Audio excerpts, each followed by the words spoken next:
We want to say thank you to our sponsors, Watchman Cigars, Operation Decisive Victory, Webmerized, and Red Hill Brewing. Without you guys, this episode would not be possible.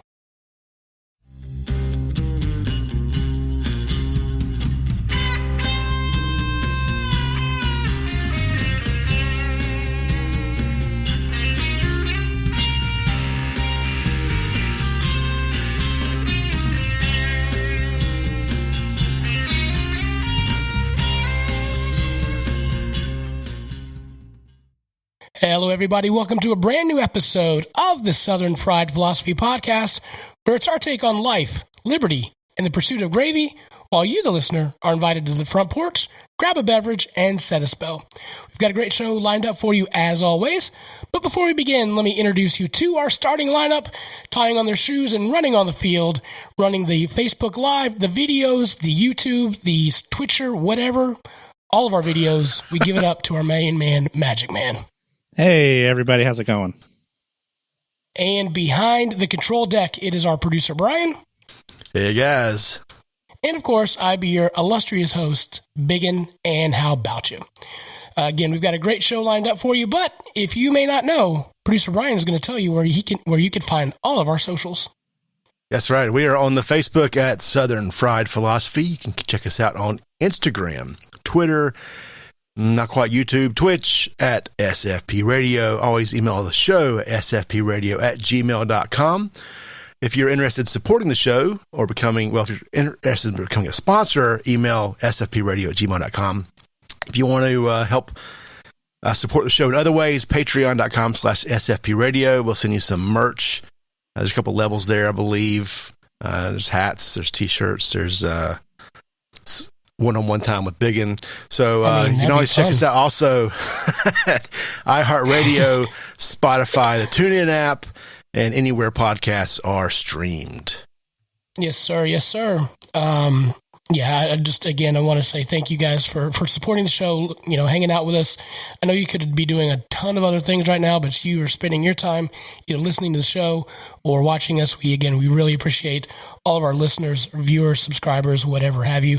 Again, head over to the YouTubes and subscribe there. Hit that little notification button. If we get 100, then we can move up in the algorithms there, get a little certificate, and we could do some more fun stuff like, say, go to youtube.com/SFP Radio instead of saying the googly goop. We would appreciate that. Hey, if you want to do your own podcast, which, if we can do it, you can do it, shoot producer Brian an email at headlines@SFP Radio. Again, he said if you want to be a show sponsor, that's great. Yep. Our special guest tonight is Jay Turner, the owner of First Four Films, the director of the Legacy River film. So we're going to have him on to discuss the show or the movie and all the cool stuff that he's doing there. Sounds good. Yeah. All right, guys. We want to say shout out to our sponsor, or our listeners from Portugal. Ooh, Portugal. That's that little island below Spain or Italy or something, right? Yeah. It's up that way over there in the old Europe Mediterranean area. It's actually the end of the Iberian Peninsula. It's like right next to Spain. What's the barometric pressure over there? Can you give us that, Weatherman? 20 or 30 something inches of mercury. Careful. This is a family show. Yeah. Watch it. Yeah. Watch it.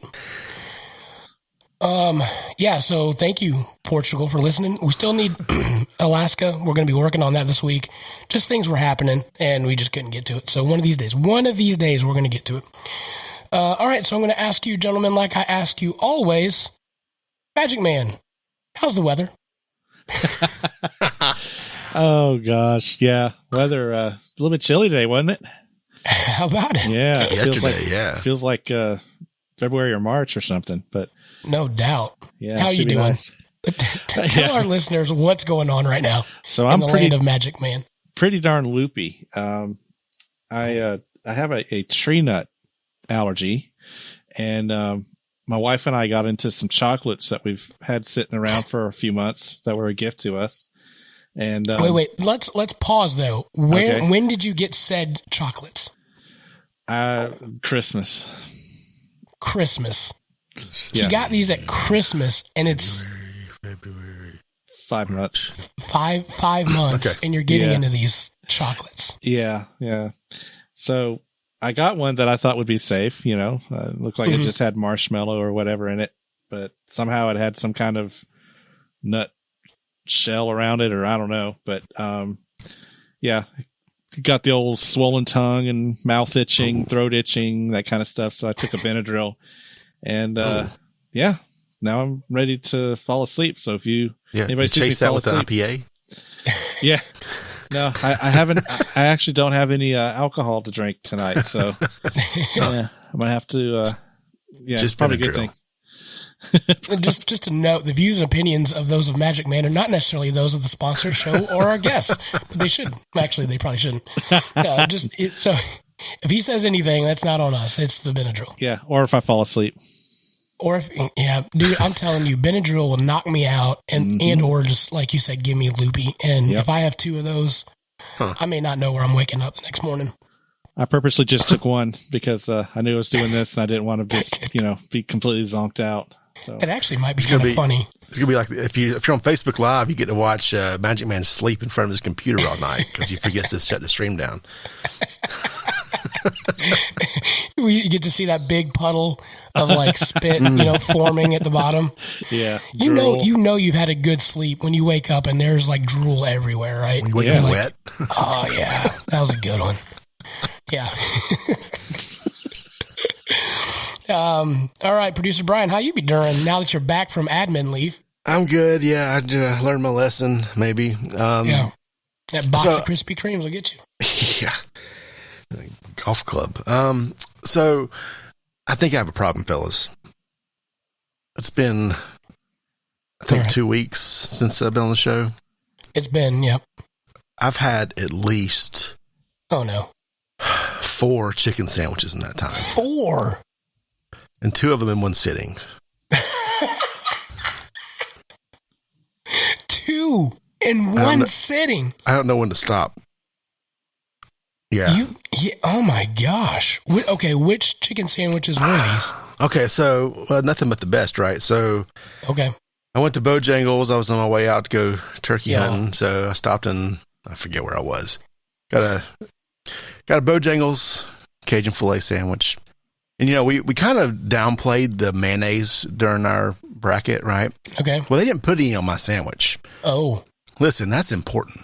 Yeah. You're going to need it on that sandwich. You really need the mayonnaise, okay? Absolutely. That's a dry sandwich. So I had that one.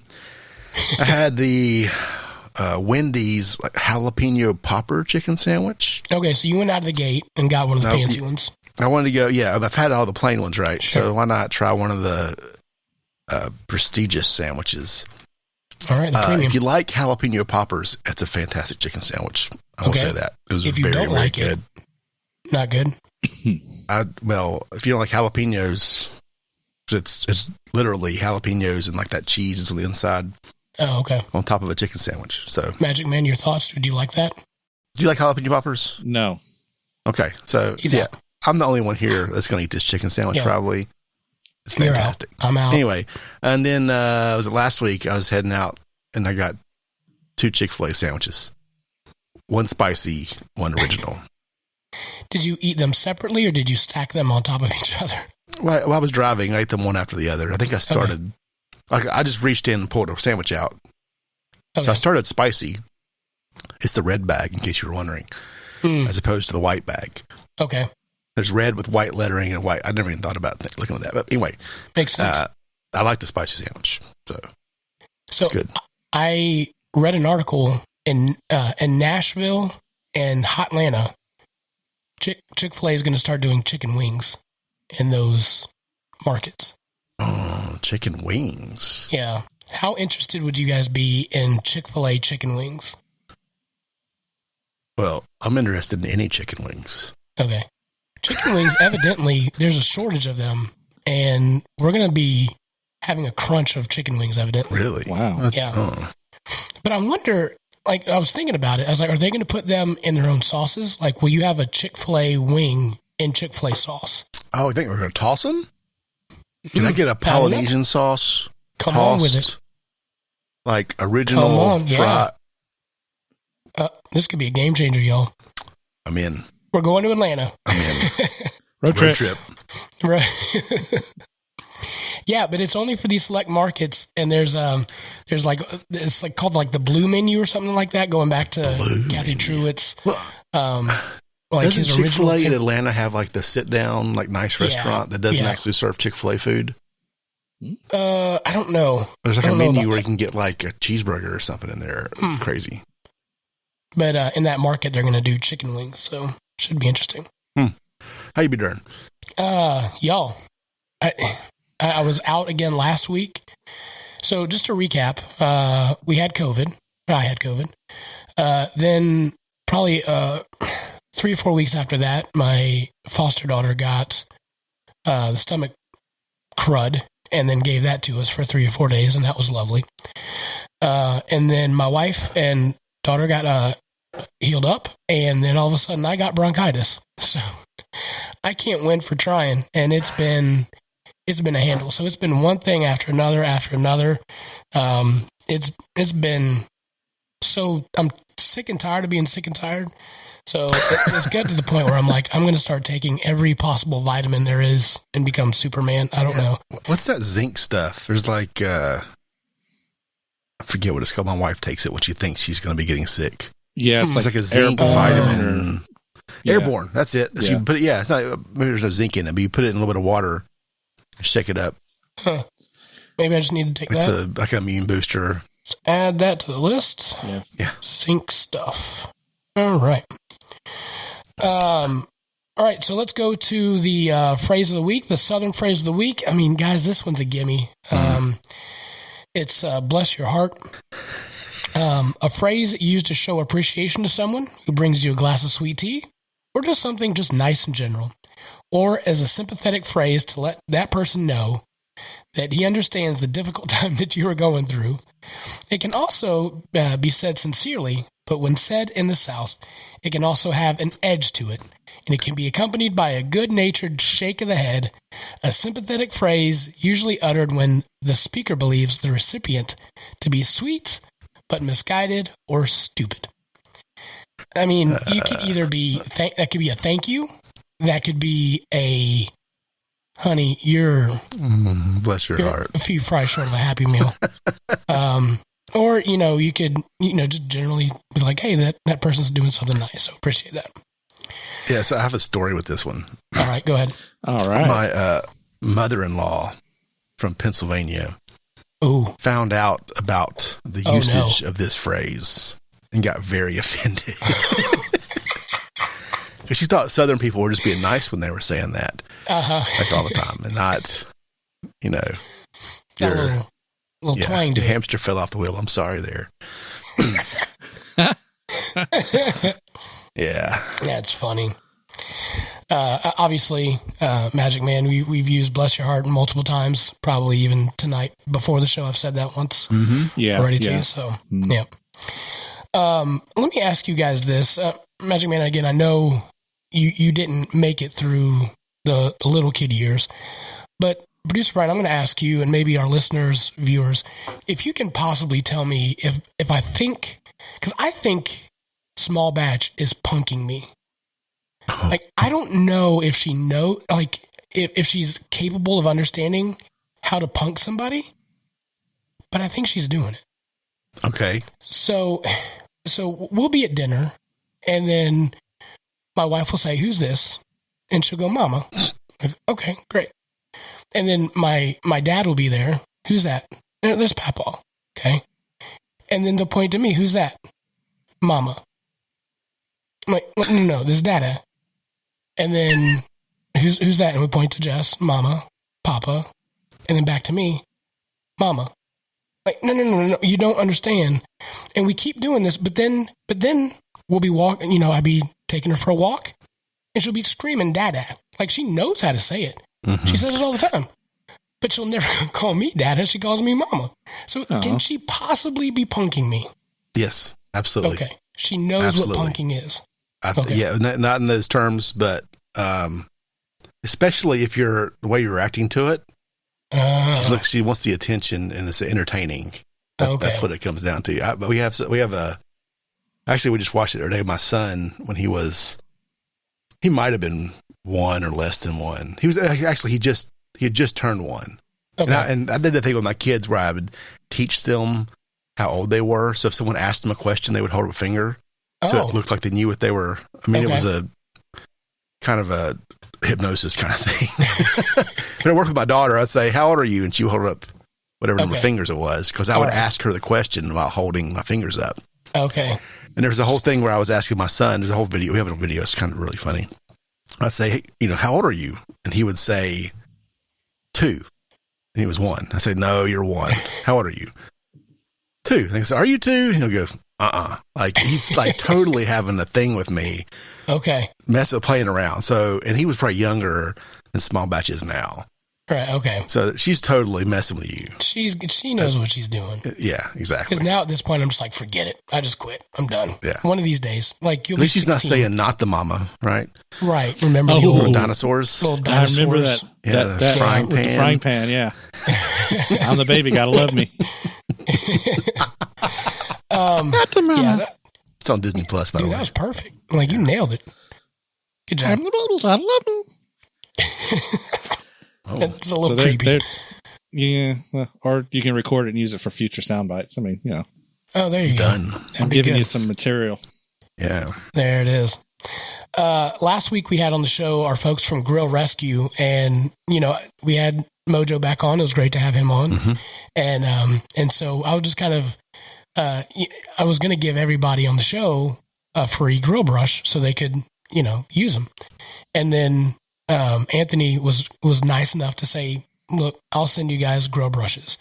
I'm like, all right, that's cool. And, part of me is like, I don't know if that's going to happen or not.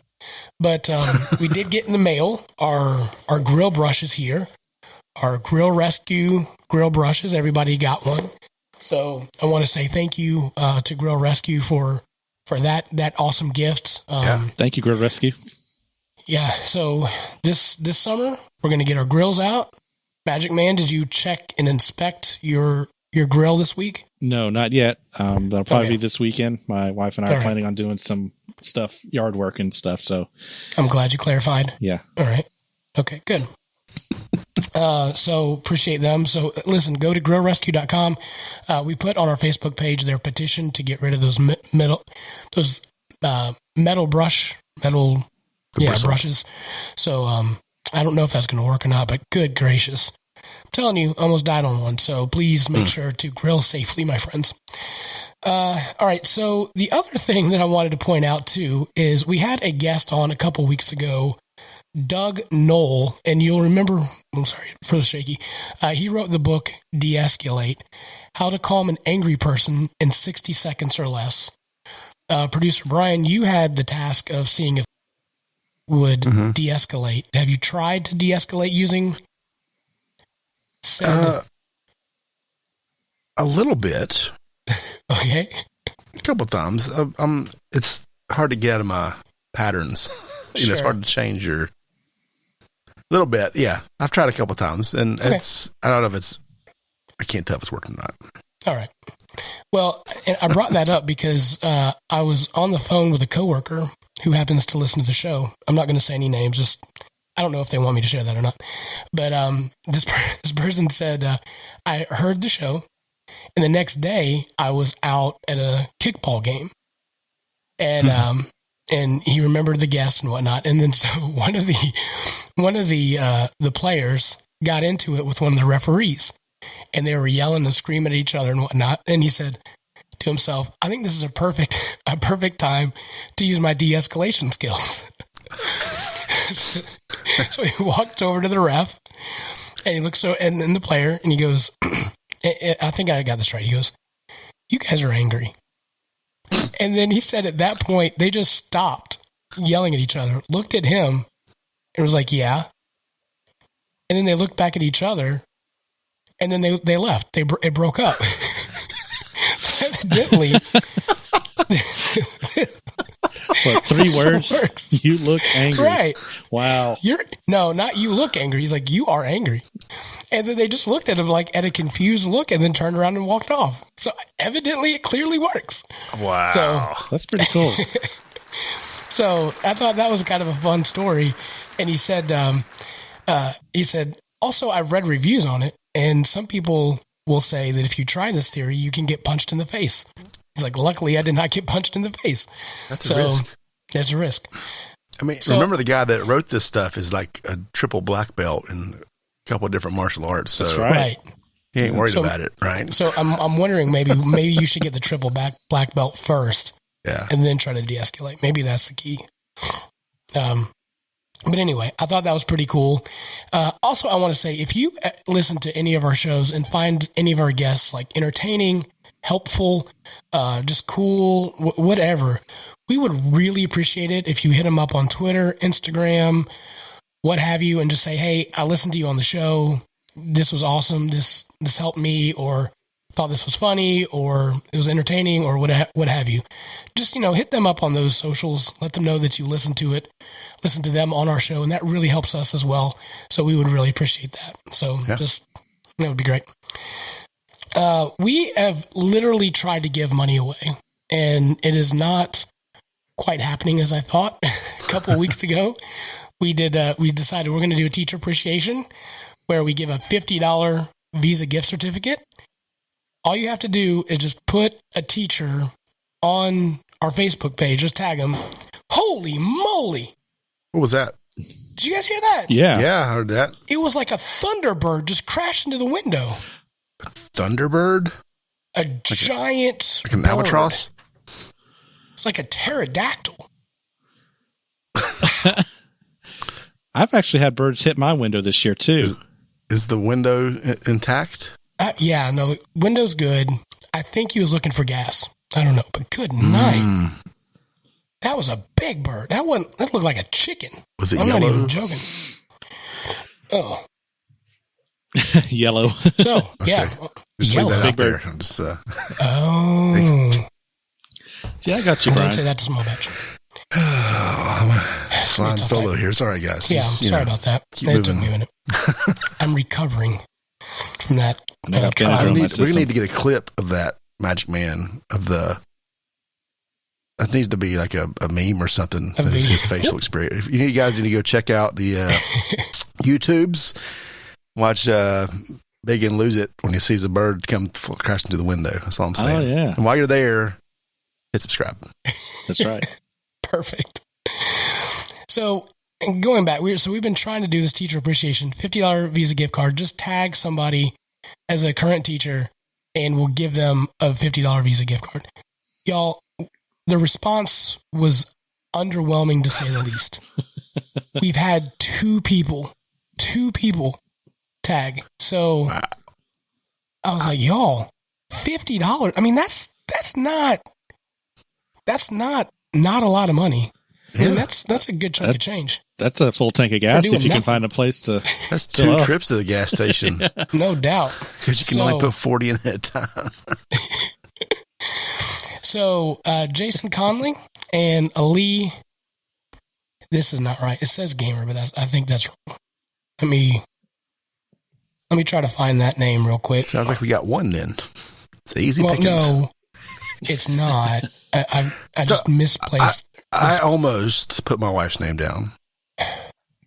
But it felt a little bit inside baseball-ish, So I was like, maybe not. Yeah. Also, I haven't logged onto Facebook in at least a month.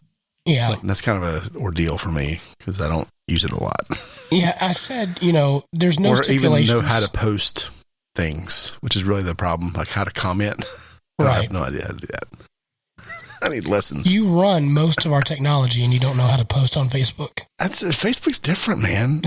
It doesn't make sense. It says comments, and then it doesn't say comment. Yes. It has like does it say comment? Yes, it does say comment. So Jason Conley and Leah Hamner are going in the randomizer. I don't know if you guys can see that or not. No, absolutely not. Can't see it. Can't see it. But you're just gonna have to take my word for it. I'm gonna randomize this. Give me a number, Magic Man, between 1 and 6. 3. Well, 3. So we're gonna randomize this thing 3 times. See what happens. We've got Leah 1. Let's do it again. Jason Conley 2. And the winner of the $50 gift card is Jason Conley, you win the $50 gift card. Yay! Way to go, buddy. Aaliyah Hamner is a special eds teacher. And so we want to say thank you to that hard work. Jason Conley, I want to say 8th grade, but I'm not 100% sure. His wife did not get back with me on that. But Jason, you won the $50 gift card. Thank you, teachers, for all that you do. Marlene, thank you for all that you do, which I don't know if you'll ever listen to the show, but anyway, I say thank you. Yeah, sometimes. Sometimes, every once in a while. Mother's Day, y'all. Just got done with Mother's Day. Yep. How'd you guys do? Sure did. Out of a scale of 1 to 10, how did we do, y'all? I think I kind of phoned it in a little bit this year. How did you phone it in this year? So, I was, I guess the week before, or the weekend before, I'm going, like, it kind of snuck up, as it does. It snuck up on me, right? Right, yeah. So we're, because my wife's birthday wasn't that long ago. Okay. And I kind of went all out for that. Okay, to be clear. So. Right, that was the trip to Lowe's. That was, so the Lowe's was Mother's. So she got some planners. She wanted some like bourbon barrel planners or barrel planners. Mm-hmm. I don't think bourbon had anything to do with these things. Right. But she wanted some planners. So we went to a nursery the weekend before Mother's Day because she wanted to fill up the planners. And as we're picking stuff out, the numbers are gradually increasing because hey, buddy, inanimate objects that are alive are expensive, apparently. Yep. So we got she starts like picking out all, because she wants not just like a bucket full of flowers. It's got to be, you got to have there's a thriller and a filler and a Michael spiller, Jackson? whatever that now even it's like, yeah, right. There's terms for how you fill up these boxes. Imagine Man shaking his head because he's about to do this himself, probably. Anyway, Magic Man's halfway asleep and high as a kite right now, so there's that. Anyway, it got expensive. So about halfway through this trip, I went, "Happy Mother's Day," and she went, "Yeah, Happy Mother's Day." Oh wow! All right, well done. Yeah, so that happened. Nice. And then, we shipped overpriced things to the in-laws and grandmas and stuff. So. Yeah, of course. Magic Man, how'd you do? Yeah, I went to my parents' house and spent time with my wife was there and my brother and his 2 girls, and we just had a nice cookout and spent time together. I mean, it was really nice. We had a great time. Nice. And then that was the day before Thanksgiving, the day before Mother's Day, and then Mother's Day, my stepdaughter came and got my wife, and they had spent some time together Sunday afternoon. So nice. It was good that they did that. Yeah, I was glad that they did that, and I napped. And you have somehow managed to get the Mother's Day gift / Father's Day gift at the same time. Wow. Yeah. Well done, sir. I got to give you a golf clap on that. That's well pretty done. good. Yeah. Nailed it. It's called not having any kids of your own. Yeah, so the idea was Jess was supposed to get away with her mom and her sister to go down to Georgia. They rented like a little cabin in the mountains. She was supposed to get away. I was supposed to watch Small Batch. And then like Thursday, I'm like, baby, she's supposed to leave Thursday. Wednesday night, I was like, I don't know if I can do this, like watch her and whatnot. So we're scrambling, trying to figure stuff out. Finally got Small Batch to go to her grandparents while I got 1 day to sleep. So I also kind of did the Mother's Day / Father's Day gift where really all I want to do is just sleep. And then was able to order some stuff off of Amazon. I was very thoughtful. I did good, guys. I mean, out of a 10, not to toot my own horn, but I think I'm running around a 6.5, so maybe 7. So I think I did pretty well on just trying to order stuff from Amazon. I think I did good. So I do think that we need to adjust, and if we're doing equal opportunity for everybody, I do think Father's Day and Mother's Day need to be equal, and I don't think that that's happening ever at all. That's right? a sensitive subject right there. I mean, We do everything for moms, but dads get a tie and a nap, right? I'm trying to remember. There were some coffee cups for a while. Okay. It's just overall arching. Like even like the mail, you don't get enough Father's Day cards as much as Mother's Day cards. Yeah. Everybody loves their mama. So I think some of that is, American society has devalued the father figure a little bit. Absolutely. Whether it's not, in media and wherever. So I'm not advocating for this, just to be clear. But I think as society as a whole has said, dads aren't as important. Yep. Yeah. And I think that's part of why society looks like it does right now. Yep. Yep. Because it's almost given a pass. It's given us a pass, and we don't deserve a pass. Yeah. We need to be involved and stepping in, parenting. Well, it's not that guys aren't as important. We're actually portrayed as buffoons. Right. Yeah. Like Look at sitcoms for the last 20 years. The dad's the idiot, right? Yeah. Right. No, and I agree with that. And I found offense to that until I became one, and I realized I don't know what I'm doing. So I've fallen into that trap of becoming that guy. That dad, I'm like, I know there's wipes around here somewhere. Like, I don't know, where's that? So I'm using wet paper towels because I don't know where they're at. But I'm learning. Get the garden I'm getting there. Yeah. Do what? Hey, but the wet paper towels work though, right? Yeah, no, they do. They work well. They do the job. Nothing wrong with that. All right, which one are we going to next? The Ohio vaccine lottery or the gas shortage? Which one do you guys want to talk about? Oh, going wow. once, going twice. Well, we don't have a guest yet, so we can probably get them both. We can get them both in. I don't know. What do you want to talk about? The Ohio vaccine, they're giving 5 people a chance, or is it 5 people get $1 million, or 5 people get a chance? If you haven't heard, the Ohio governor unrolls a $1 million lottery prize to urge vaccinations. So if you have not yet had your vaccination and you're like, well, maybe I should, the goal at this point is to get more people vaccinated. So in order to do so, what he's doing is he's doing a drawing that will give away a $1 million prize each Wednesday for 5 weeks for those people that have gotten the vaccine. So I guess you can enter, make sure you send in your vaccine card, what have you. And then they will do a random drawing and you get $1 million. You have to be a resident of Ohio, is my question. Right. Yeah. Okay. Yeah. There's also giving away there are 5 full 4-year scholarships to an Ohio public university, including tuition, room, board, and books for those vaccinated under 18. So if you're under 18, then they want to give you free college. You say, where did they get said money for doing this? Right. Well, this may irk some people. Using millions of dollars of the relief funds is how of the federal funds for the PPP and all that kind of stuff. They're going to use that to help incentivize the folks to get their vaccination. Ooh.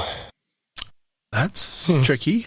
If we save just one life due to COVID, then it's worth it.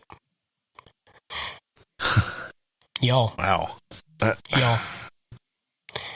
Yeah, that's played loose for sure with the money. Here's the deal. Like, I feel like if you're not going to get vaccinated, you're not going to get vaccinated at this point. Like, everybody and anybody can get it, right? But would the $1 million incentivize enough people, you think, to go get it done? Some people, yeah. Yeah. I mean, and I guess there's some talk about folks who haven't had access to it, maybe in some minority groups, perhaps, but I haven't read a lot about that. But it should be available. I think everyone, if they try, can get it right now. Right. Yeah. Well, it's free. I mean, there's really no reason why you can't do it. It's not like there's socioeconomic limitation other than maybe, people not having a way to get to the clinics. But I'm sure. I think like Lyft is giving free rides if your destination is a clinic. And you can donate Uber rides too. Yeah. And I actually read recently, earlier this year when they first started the vaccinations, they were hoping to get up to, 75, 90%. to achieve the herd mentality, the herd immunity. We've already got the herd mentality. Yeah, exactly. But the herd immunity. But now they're bringing it down, saying maybe as much as 50 to 60% of people are going to get the vaccine. So I actually have an appointment. I'm going to go get one tomorrow afternoon, the first shot. So be interesting. Sweet. It's what now? What's the percentage? You say 50 to 60%? It's like, I think I saw where it was 50 to 60% is what they're expecting nationwide. Adoption rate of the vaccine. Yeah. Instead of the 75 to 90%. Yeah. Goodness. I didn't realize it was that low. Yeah. And I saw something today that apparently there's some, some folks are just anti-vaccination. Right. They're starting to wear masks because they're afraid of the vaccine. Like, what? I mean, that's great. Full circle, baby. Full circle. Right? Yeah. Circle of life. That'll work, I think. Well, folks have the reasons for stuff. That's fine. But it's funny to me. So. Everybody has their choice, and I'm not, you do you, but Darwin may have been darn right. I know that much. Yeah. Oh, goodness. Of course, I'm the one with allergies and bronchitis and everything else. So anyway, I don't know, man. It'll be interesting to see. I don't know. I'd like to look at the numbers to see how it's going to play off. But using like your Federal Reserve money, I think that's a little sketchy. That's $5 million. If anything, use like some lottery funds, right? There you go. Yeah. You are kind of giving away the school stuff, so you could do that. I guess. I don't know. All right, the gas shortage, y'all. The crisis of 2021 already. Mm-hmm. Yeah. 5 months in, we got gas issues. Well, we've got gas issues because everyone went and bought it all. Because they've already opened the pipeline back up. Yeah. They've already opened it back up. So there wouldn't have been a problem, right? Right. But everyone, I'm guilty. I won't say this. I will confess right now. I got a text from my mother, who got a text from a friend, who got a text from a friend who said the governor was going to place some kind of restrictions on gas on Tuesday, I think. I texted my wife and said, well, you should go get gas. Really? And I needed I think my truck had a half tank and the van had it needed a quarter tank or something. So, all right, whatever. Right. It's 10 o'clock at night. Let me go find gas. Yeah. First place, I got waved off. This is Monday. Whoa. Nope. Okay. So I drive another place and I pull in and I get gas and I talk to the guy who just pulled in behind me. He's like, they have gas. I just came from DC, oh yeah. Oh boy. I'm fine here. So I took the truck home, got the van. I went to two different places. Just why not? Right. Yeah. Just for fun. Completely shut down. Whether they're out or not, I don't know, but they shut it down at those two gas stations. I was like, okay, well. And I feel bad because I was like, I didn't need it, but I was just going to top off just because, because I'm worried about prices more than not having it. But yeah. Well, in good old Biggun fashion, my dad and I have been talking about taking a trip to DC. He's never been. He kind of wants to see the sights and just do a bucket list trip to DC. So I decided, all right, this is going to be the year that we do it. So several months ago, we said, this is the week we're going to do it. Here we go. I booked an Airbnb. Not a good call. And then we're getting ready to leave this week.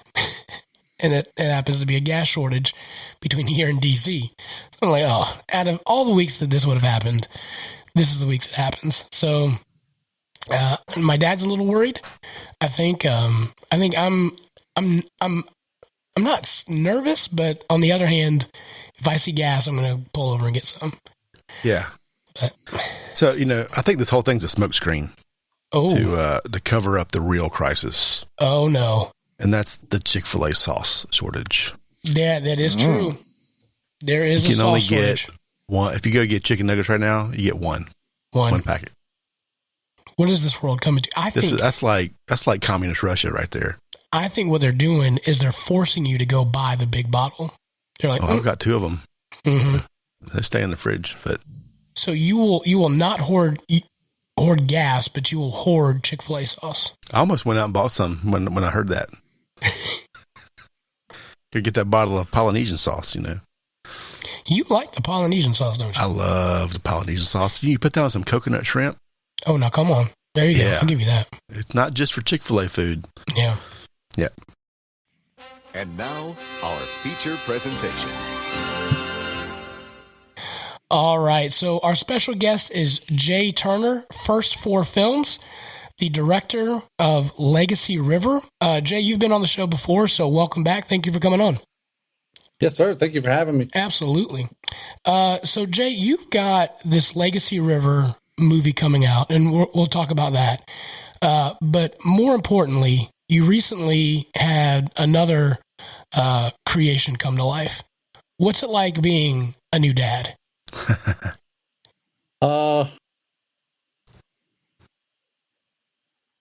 The best thing I'll ever make in my life, I suppose.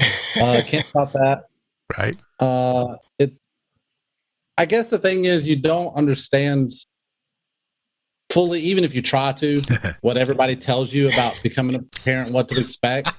You can't understand it until the first time that you see them, and then it clicks. But it's been, the interesting thing is, I guess my love for her and that connection, that father-daughter bond, is it still grows. You think that you understand that love, but then just 4 days ago, I was playing with her and she smiled, and I looked at my wife and I was like, "Do you think that was just a motor function, or to actually make her smile?" And so I did it again. She smiled, and now anytime I smile at her, she smiles at me, and that made that bond just that much bigger. And then I was actually shooting a wedding Saturday, and the bride and her father had the father-daughter dance. And I started filming it, and I just started crying. I'm like, what is this? Like, and you just look, I don't know, you just kind of understand it, because here's this grown woman, and then you have a baby, and all of a sudden just the time becomes so evident of how fast it really does go, and you understand that. And after that, I called my wife. I was like, I don't know. I had to leave for a second because I was like crying. And I didn't want people to think, what is the videographer? Like, why is he crying? But yeah, it's amazing. But there's good things. But then also I've found that you start to worry a lot more, and you start to be a lot more protective. And so I've really been, seeking some advice from some friends and some pastors about dealing with this anxiety, that this new storm is a good storm for being a new father, but it brings I think something that I don't know. I haven't heard a lot of people talk about.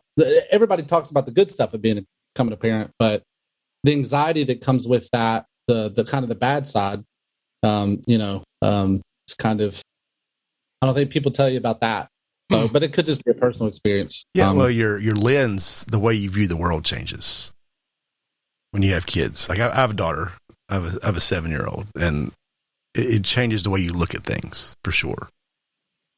And if you think about the future and how you have to, so one day they're going to leave the house or whatever, right? Like that, you have to give them some independence at some point. You can't just shelter them, and it's harder, I think, for the daughter, for sure. I've heard that too with the dads with girls, but I think I was discussing it with my mentor pretty much, and it's about picking and choosing the battles, but also it's just about talking to them and communicating with them and understanding them, and not trying to be a dictator about things and being so controlling over them, and just, be there to guide them. And, depending on what you believe, it's, they're not, one pastor told me, you got to remember they're not yours. And that, they belong to God. So you're a steward and trusted with their life and guidance and teaching and stuff. And he said, it's going to be pretty tough for you to get over that one. But, she's mine. That's it. Yeah. One thing that's helped. That she is. But I don't know. It's so new. Every day is something different. And you just want the best for them, even at this age, so. The best thing that I've got for anxiety is the advice is to invest in a really good shotgun. And that really seems to help lower lower that down a little bit. I took care of that before she was born, so we're good. And a shotgun and a shovel. I got that. Oh yeah. We were blessed with a house last year and got some woods and stuff. Plenty of room for holes. Yeah. Nice. Well done, sir. Already preparing. I like it. Oh, all right. Well, awesome, man. I'm so happy for you. You know our story that we've got a foster daughter, and it's kind of the same thing, man. It's just every day is different, and some days are fantastic, and then right before the show, she drops a bomb that I can't smell anything. I haven't smelled anything for 3 days except that poop. So I'm like, how in the world did that happen? That is disgusting. You're gross. But yeah, it changes every day, man. It's awesome. So congratulations. Thank you. All right. So let's get to Legacy River. Now, we had you on the show before. Is this the same movie that you were kind of doing then, but then having to reprocess it? Yes. COVID really upended the entire industry. Sure. Yeah. So yeah, we finished that in 2019, and we were looking at we had built up a good solid. I think it was like 20, a little over 20 theatrical, 20 theaters. We were working on, and COVID just killed it. So we just kind of had to restart, and now after 2020, it's the whole industry has changed.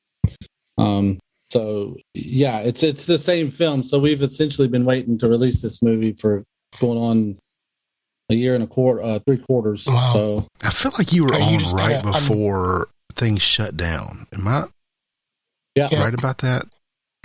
I think in February. Yeah, I think that's about right. I'm looking it up right now. Are you kind of done with this thing and be like, I just need it to be done? Well, actually, you have. So we've made a lot more connections. We've gotten better as filmmakers too, and so we have distribution for it. But we're kind of toying around with the idea of actually we have the world premiere in May coming up here in Morganton. Okay. But we actually toyed around with the idea of taking it off out of the pipeline and bringing it back and reshooting some scenes that we think we could do better at. Also, we've got some connections with some decent celebrities and stuff. So there's talks about it. Yeah. You don't, as I guess as an artist, you don't ever want to get into that whirling abyss of just trying to make it perfect, because it'll never be perfect. Right. Even if you come back and redo something 50 years later after all that knowledge you've gained in 50 years, it's still not going to be perfect. Like Sidney LeMay said, he's been in this industry 50 years and he's still learning. You can't master it, but you can make things better. So it's really tough, because my wife's been, are you going to go to the premiere? And I'm like, I don't know. Because it's like, as people are sitting in there, I'm just from the time, I know exactly what they're seeing, and I just cringe because it could be so much better. Well, I mean, you got to also let them experience the film, and even though you in your head it could be better, we're a bunch of idiots. We have no idea what we're doing, so we're like, oh, that was great. I don't know what could have been better, but that was great. So think about that perspective. Yeah, most of it's the production location, because again, we ran into some issues close to filming, and it kind of limited our capabilities of what we really wanted to do. Gotcha. So, and that's the thing. Plus the company has a little money behind it now that we could go and just actually pay for some of the stuff that we wanted. I can tell you in the film, one of the things that still stabs me in the heart. I try to forget, but certain people won't let me. We shot one of the scenes towards the end of the climax of the movie at this rock quarry up here in Morganton.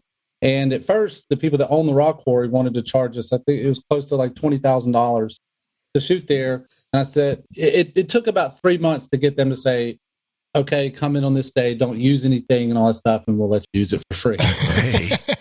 So it took a long time to get this, and we shot, and everything just turned out amazing. And in fact, on one of the shots, I almost fell off of a truck. On our Instagram, we didn't have a gimbal for it, so there was this the guy. Well, I shouldn't say that. Somebody that worked for me, not them. Right.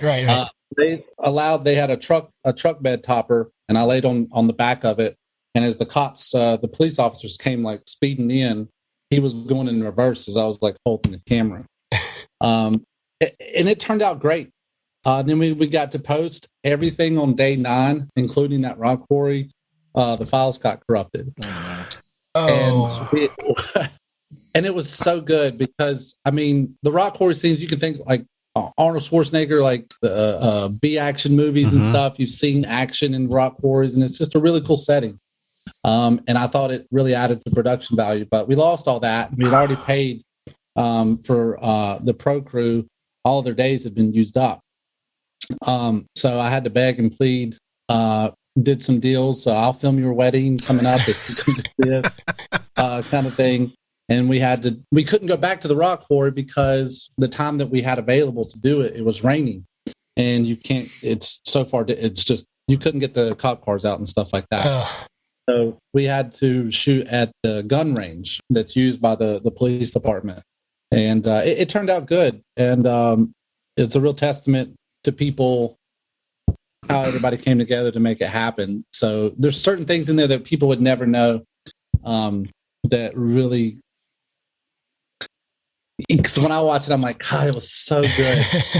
So it's things like that. And then there's certain locations where if we would have had more time to spend finding, it would have just looked better. So it has nothing really to do with the quality or the acting or anything else. It's more just production design. We found more places with ranches and more horses and things like that. So the production value and the set would look so much better. And that's what we're talking about. Gotcha. What's the overall theme, or give us the verbal trailer of Legacy River? It's a fight between legacy, like obviously in the title. It's kind of about what you leave behind, but it's more investigative of what that means. And what's important to people. Is it money? Is it a fortune? Is it a family legacy? Or is it new beginnings for your children? Things like that. And I did write this before I knew that I was going to be a father. So the movie, oddly enough, means something different to me now than when we made it. Yeah. And we also obviously made this before COVID. So it has a meaning about what we value as human beings. As far as what our legacy is, as a meme I saw one time, I don't know why everybody takes life so seriously. It's not like anybody's getting out alive.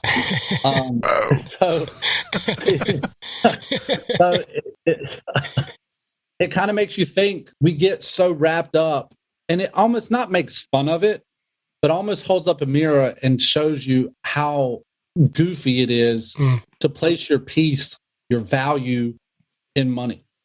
Yeah. And I think that's something that the world could really use right now, because obviously money makes the world go round, but it's not our purpose. And it doesn't really define our value from the poorest person to the richest person. So you got to think, well, what's our purpose? What are we supposed to do if it's not to make money?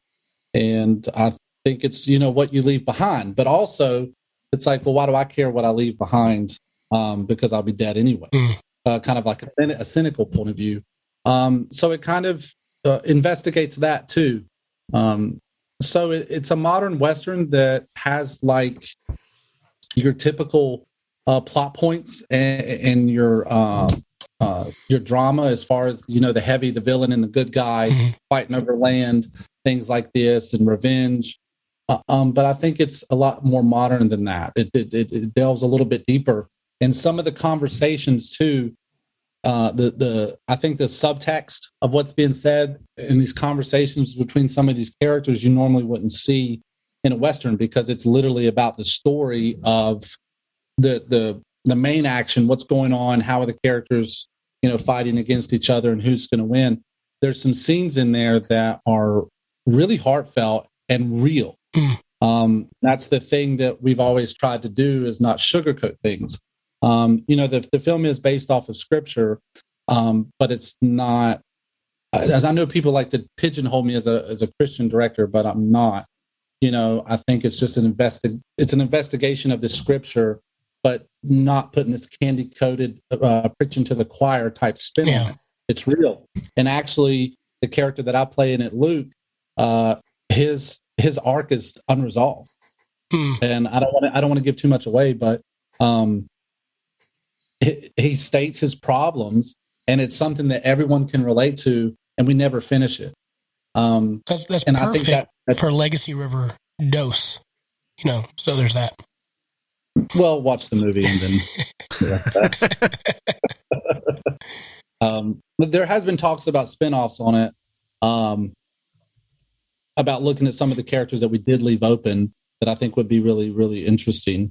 But for now, distribution talked about turning it into a TV show and what we thought about that. And I said, that's how it was originally intended, was to be a TV show or a series until Yellowstone came out. And you'll see a lot of similarities between that and Yellowstone. And I hope no one really picks up on it. But I haven't even seen Yellowstone at this point. I watched it a couple months ago. I caught up and I was like, crap. There are a lot of similarities that show. And I hope that no one thinks that we tried to steal some elements to that. We'll edit that out so nobody knows. So there's that. I don't mind. So when can folks see the movie? May 21st, 22nd, 23rd. It's going to world premiere at Marquee Cinemas. Right now, Netflix and Hulu are in talks with the distribution company. Hey. We will see how far that goes. I know Walmart is pretty sure Walmart's going to pick up the first one that we did, Broken Armor, that was The Forgiven. So we'll see what Netflix and Hulu says, and then I guess it'll fall down from there. But if people just want to stay tuned on it and follow us on Facebook, we'll obviously put the updates and stuff as we go along. Absolutely. And you're doing something really cool on the premiere. I wanted you kind of to talk about too. This is with the food bank. Yeah. So Holly Johnson and her husband John, they run the Outreach Center here in Morganton, and for a while I've been pretty connected into a lot of the local charities here. Just so I like to know what's going on, what they need. So if something arises to where we can help, because that is what we are about. And she told me that they were feeding about 1,000 families a month before the pandemic. And then once the pandemic hit, it went to 4,000 a week. Wow. Whoa. And and on a Tuesday morning, you come up here, you think the gas lines are long now. It's easier to get gas than it is to get food there. And I don't mean to make light of it. There's just, there's a huge need up here because, and I feel like a lot of the worker community up here was in the restaurant industry and stuff like that. So when they did the shutdowns, it was a heavy toll up here, and it's kind of staggered. Sometimes some months it's better and some months it's not. So we just thought, hey, it's not a lot, but it's an opportunity for us to just give back everything that we usually make on the movie at the premieres, which hopefully will be in the thousands of dollars. Like the first time that we showed The Forgiven, there was encores and stuff, and it did really well here. So we've marketed as best as we could up here, and we hope that people come out. There was even one comment on our trailer on Facebook. The guy said, "Laugh out loud, seriously. I think I'll just donate straight to the cause and cut out the middleman." Right. And I said, "Great, that's what it's all about. Here's the link." I mean, people can buy tickets and not show up. If they want to come see the film, great. Support local film and what we're trying to do up here, and for the state of North Carolina. But if not, if all you want to do is buy tickets and not come, great. Or just send your money straight to them. So we've also, it's also a chance to bring some exposure to what they're doing as well. And it's really cool. And it's not like, I'm sure there are many other food banks and stuff out there, but I'm not the only filmmaker in North Carolina, indie, so imagine, I don't know, I kind of think of it as, just imagine if movie theaters all across the U.S., they donated maybe even 3% of their weekend box office would be enough to provide some of these food banks for an entire month. And that would be really cool. So I don't know. So I like to talk about it, and sometimes I don't, because you're supposed to do things in the shadows, right. I feel like, and do them not for recognition. But I think also at the same time, with everything going on in the world, there's more negatives. So another positive is kind of cool. And it's not about one circle, but it's about a community coming together and helping one another. And I think that's the story. Yeah. So absolutely. So just to recap, if you want to watch the movie, you can go to Marquee Cinema in Morganton, May 20th, 21st, 22nd. Proceeds will then go to the food bank there. And you get to watch the film and then have a good time. Is that right? Yes. There might be an after party at the Vine, or we're still trying to figure that one out. We came really close to having some celebrities up here for the after party, and then that kind of fell through, thanks to the gas shortage. Darn you. Shouldn't have filled up. I knew it. Shouldn't have filled up. Yeah. It'll be fine by next weekend. So just follow us. If nothing really happens, because we get this question all the time, how can people see it? The best thing to do is just follow us on Facebook, and it's not like we're holding on to it to create some kind of I don't know, to make it more valuable or something. Yeah, we want to release it and move on from it. Obviously, we still won't 7 years with Broken Armor. So yeah, and that's the best way to do it. Plus we're coming out with some more, we're talking about doing some short films, for the Oscars in 2021. We got an invite to compete through a couple of major film festivals. And then also you follow us on YouTube. I don't know if you've had a chance to see it, but during the pandemic, we were like, we got to create something. So we created this Michael Myers and Freddy Krueger parody mashup called Halloween's Not Canceled, to where Freddy tries to, the whole premise of it is Freddy, there's this scare competition every year between like the most prolific like serial killers in cinema, and Michael Myers always wins. And so Freddy tries to get Michael Myers and to figure out how he can scare him the best. And so he ends up dating his sister. That no one knew about. Yeah, it's pretty good. But it's a short film, 19-20 minutes.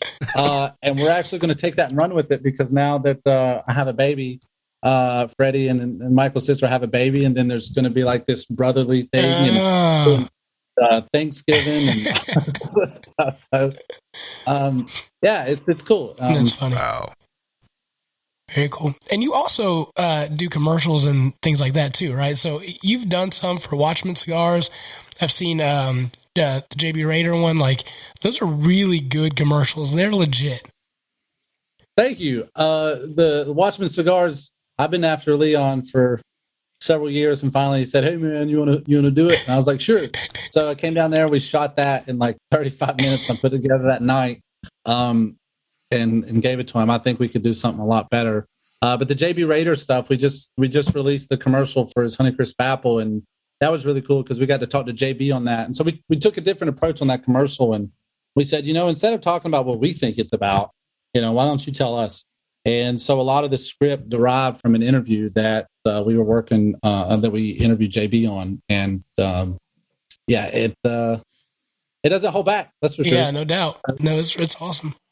If people want a commercial, if they want to get in contact with you, are you First Four Films or One Circle Films? I'm confused on those. Yeah, so we had Dive 21 Studios, which was pretty much me. Mm-hmm. And then after Legacy came out, I started talking to a couple other people that I was interested in, and just creating an actual company that has two sides. One, you have your short films, documentaries, and then you have your business side of it. And so we vetted each other for probably 3 or 4 months, talked about our ideas. chiseled something out, went up the mountain and came back down. And we came up with One Circle Films, and it's diverse.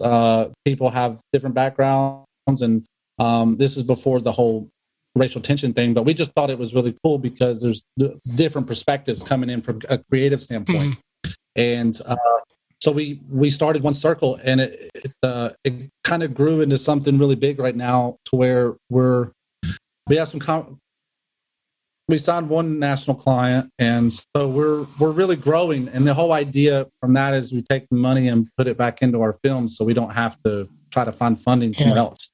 And then that way, because a huge percentage of what the revenue that we make off of our films goes back to so many charities, the less hands in the cookie jar means more money to come back there. Right. And there's also a news article coming out up here where we talk about what we're trying to do, and that's we're working with some politicians and some city officials and stuff, and actually a couple of the community colleges up here to get grants to build a soundstage in Western North Carolina. Nice. So North Carolina has screen gyms down in Wilmington, and we're trying to build one in Western North Carolina.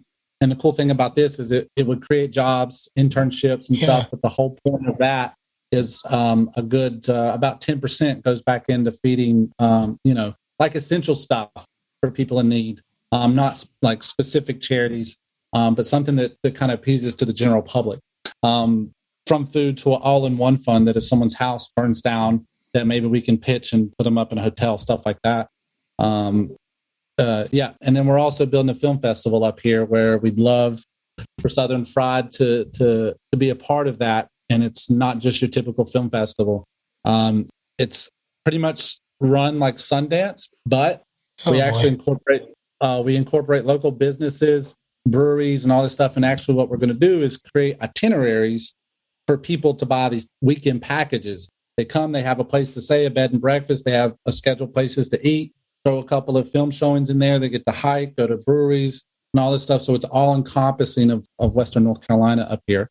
And then having some celebrities come, some big cash prizes. Okay, that's right. Yeah. 9 yards. Yeah, we'll come. We'll be the celebrities. Yeah. Yeah. I see that look in his face, and that's an automatic no. Yeah. No. At some point on this festival, am I going to have to get naked and run down a field or something? Because that's not going to be good. Well, it'll be winter. I wouldn't do that. I don't know. That might be beneficial. It'd be faster. That's all. Yeah. You talked about documentaries. Have you thought about a documentary on a failing and struggling podcast that's been going on for 5 years now? That'd be a good documentary. Just pitchballing that one out there, spitballing that at you. That would be interesting. We're actually working on one right now called Clear Gold, which is about the future of moonshine, not the heritage. Yeah. But that is pretty interesting. I think you guys are great. Thank you.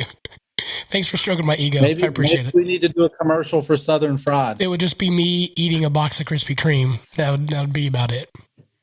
No, there's more to that. Chicken sandwiches. Chicken sandwiches. Yeah. How did the chicken turn out? Surprisingly, Zaxby's won. It did. They did. Yep. Wow. You said why or wow? He said why. Why? Have you had the Zaxby sandwich? No. Right. My wife's got me on a diet for medical stuff. Oh, it's the sauce. I think the sauce gave it the extra edge. Because we didn't put anything on the Chick-fil-A sandwich. It had to be straight, Yeah. The chicken was good. The chicken was good, yeah. To be fair, though, did you try Chick-fil-A sandwich with Polynesian sauce on it? Right. He likes the Polynesian sauce. Right. The rules were you had to get it just as it was. You couldn't add anything to it. Menu style, yeah. I love it. Listen, I could bathe in Polynesian sauce. Just saying. Now that's a documentary. Yeah, I was in the grocery store and I saw that they're coming out with the tubs now. I've got one in the fridge. Yeah, got two of them. I couldn't pay that much money. $3. It's $2.50. It's $2.50 for that's cheaper than buying chicken nuggets and asking for a whole bag of sauce. Yeah, it was $2.77 up here. I was like, I'll give you $2.77. I don't know. It's good, but I don't know. I also love how Magic Man has brought out the pipe, and now he's become Sherlock Holmes. He's on drugs right now. So he's high as a kite right now. Too much Benadryl. Nut allergy and Benadryl. Jay, I've known you for a while. Dude, I appreciate your heart. You are a guy that the rubber meets the road, you're there. I appreciate your faith. I appreciate the conversations that we've had. You're a good dude, and however we can support you, we would love to do so. Again, if you're in the Morganton area, please, go check out this film. If you just want to donate to the food bank, you can. We are going to donate $50 from Southern Fried to the bank, the food bank there for you in Morganton. Oh wow! So when are you going to do that? Tomorrow. Is that not okay? Yeah, but let's make a thing of it. Okay. Uh-oh. So I got your hat somewhere, and I'm sitting there looking at your hat, and I'm going, I'm pretty sure I wore that in a scene. Oh, that would be awesome. We talked about that. I think last time you mentioned we gave you merch to wear in a scene. we were trying to see if we could get one in there. Yeah, I remember that a little bit. I just hope it wasn't on day 9. Yeah, right. That would be it. The Rambo scene, we get cut. Sure. No, I'm pretty sure because we did getting some product placement from some distilleries, and they helped pay for the sound guy. But I know his hat's in there. But no, I remember that hat, and it's somewhere in my hat collection. I'm pretty sure I did. But if I'd like to do like a mesh up video with one of you guys, or I don't know, do something about the announcement. Let me put it on our Facebook, and let me try to slide some people your way. Okay, hopefully. Yeah, we'll talk. But that's at least going to the food bank there, so that'd be good. Awesome, thank you. Yes, sir. Anything? Go ahead. For any listeners, this is Jay's 3rd appearance on the podcast. So episode 61. Episode 120, which was October of 2019, actually, and this is 174. So they're slowly becoming closer together, the appearances. So I expect to see you again in like 6 months, maybe. Well, hopefully I can bring a lot of followers with me at some point. That'd be awesome. But we enjoy you. We enjoy the movies. Enjoy your heart, and just absolutely, just like hanging out and talking. All right, gentlemen. Any other questions for Jay? Magic Man? I haven't heard anything from Pipe Guy. Pipe Guy? It's probably a good thing, too. Magic Man. Call him Al Borland. Al Borland. No questions about film or anything? Yeah, no. This was a great interview. I was you know how films are made. I was a regular listener before I came onto the podcast, so I remember conversations past. Yeah. So no questions, nothing. No. Come on, you got one burning. All right. Do you do digital when you're filming? Is it digital or is it actually film stock? No, it's all digital. I think I don't know, for about 15 seconds, a Super 8mm was about $300 back in college. No, I've shot on it before. I've always tried to find a way to incorporate that into something. It's so beautiful, man. The color in the painting. Obviously, you can lose depending on the camera you use, but no, it's all digital. Thanks to George Lucas. I bet you wish you would have done stock on that Rambo scene. I bet that. Oh, too soon. My wife was a photographer, and she says the same thing. She prefers film over digital photography, just because of the richness of what you get through the film that you can't get through. And really, a lot of ways, analog versus digital. People just say that digital just loses a lot of the warmth and detail that you can get with analog type things. So hence the people go and use record players again and that kind of thing, and even tapes. Dude, yeah. I love my cassettes. It's even I've got a vinyl player. That's what I listen to. I get vinyls, and that's what I listen to. The cassette 8-track's thing, where it's at. I can't. I don't know. I haven't listened to a cassette in 20 years, so maybe that's part of it. But I still have the Back to the Future motion picture soundtrack if you want it. You don't appreciate static? I mean, I'm a musician and an audio guy, and like, I don't know. I like a raw sound, like with music, but cassette, man, I didn't. We hit CD. I never looked back. I think I still have a We Are the World cassette somewhere. Oh, I love it. And VHS, Yeah. dude. I've got a whole collection over here. I got Gone with the Wind. It's still in the original packaging, patent, all that good stuff. Wow. Very cool. Any questions, Brian? I think I asked most of my questions on the last episode about the process a little bit. So you do all the editing, I guess, yourself, right? Is that? Yes. So the great thing about One Circle is I don't have to wear all of these hats. Okay. But it has been Legacy River. I got to let go of some stuff because I had an AD. I had more help, but it was really tough to give it a go because I don't know. There's this like vision, and when you let somebody else take it and they don't do it, you're just like, get out of the way. I'll do it myself. And that's not the way to be. So, I really struggle with that. But Sure. Now with One Circle, I got partners, and we've got actually a full production team. So I've got DPs with art. So the next project we're doing is like legit, where I'm just really directing the actors and camera departments taken care of, lighting, sound, grip, all of that stuff. We just have to come up with $1 million. No, I'm Sure. No, but just because we've made so many more connections and we've grown and people really like what we're doing in the films that we're working on. So the next feature, there's 2 that we have to pick from right now. So if you want to know anything about that, you have to ask the question. Because I think editing, like editors don't get enough credit sometimes for like the final production of something, because it's all director or producer, but the editor has their own subtle way they do things in a film. Yeah, Legacy River. I want to say it took about 2 months to edit that. And my wife maybe saw me 2 days out of that. Oh my gosh. Wow. Yeah, no, there was like 4 straight days that I'd go without taking a shower and wore the same clothes. It was bad. Had to change chairs twice. It was bad. But yeah, editing, we did a quality check in the theater a couple weeks ago just to make sure that the file hadn't corrupted over a year.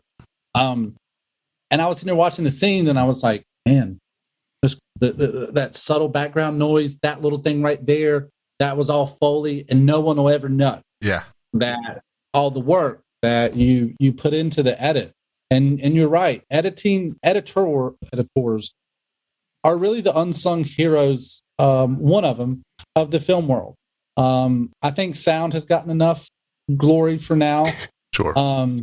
But the rock stars really are the editors, because you can give you can give all the footage to an editor or 5 different editors, and you're going to get 5 different movies. Yep. Just in the timing, the pacing. Because when you shoot like a dialogue scene and you've got 2 characters, the editor gets to choose who to stay on and who to cut to. And I always find that really interesting. So yeah, editors really don't get enough credit. Get out of here, Cat. So yeah, that's cool. Spot on. All right, so I'm going to give you some terms as fast as you can. These are film terms. No, don't do that. I'm an idiot. I make up on my... Do you know in the 8th grade, I was so dumb. I couldn't figure out how to do the math equations. So I made them up myself where the teacher thought I was cheating. And my mom worked at the school at the time. She was a computer teacher. And they set up this whole meeting saying that he's cheating. He's copying answers because I don't know what he's doing over here, but he's getting the right answer. And so they made me take this test in front of all these teachers and my mom. And they were like, what is he doing? And I get the right number. And so they developed this special math award for me. So Yeah, I tend to do things myself. So I will try my best. All right, That's what's brilliant, an apple though. box? Google real quick. What's an apple box? An apple box is a wooden crate that a short person stands on. Basically, Tom Cruise has one hooked on a carabiner to his side. What's a blonde? That's awesome. What's a what? What's a blonde? Oh no! I want to say I don't know. It's a diffuser. No, that's not right. No, it could be. I don't know. It's a nickname for a 2K open face light. Yeah. Because of tungsten light. Yeah, that's right. What's a daily? A daily is so like if we went out today and we shot like day one, we shot all these scenes. You come back, it's all you put in the computer and you just throw it up on the screen and you just watch everything that you shot. A juicer. A juicer is something to do with the lighting. I think it's on the back or whatever. It helps. A juicer is How much an light? electrician, also called a spark. Yeah, that. Yeah. What's a redhead?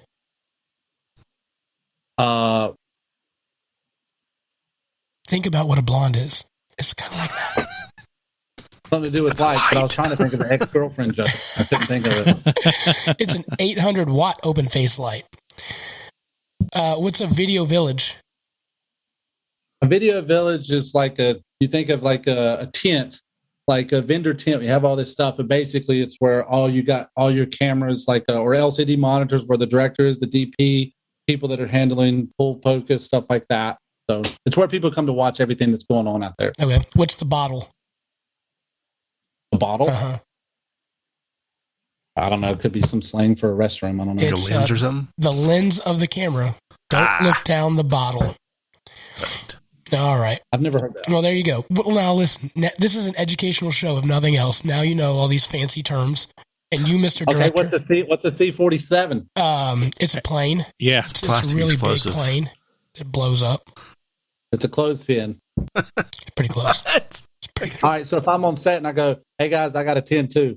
That means I got to take a dump. I know that for sure. All right. There you go. See. All right, what's a stinger? Oh, that's also when you have Mexican and you got to take a dump. That's an extension cord, baby. It's an extension cord. Okay. All right. What's a brick? What's a brick? A what? Brick. When you're constipated.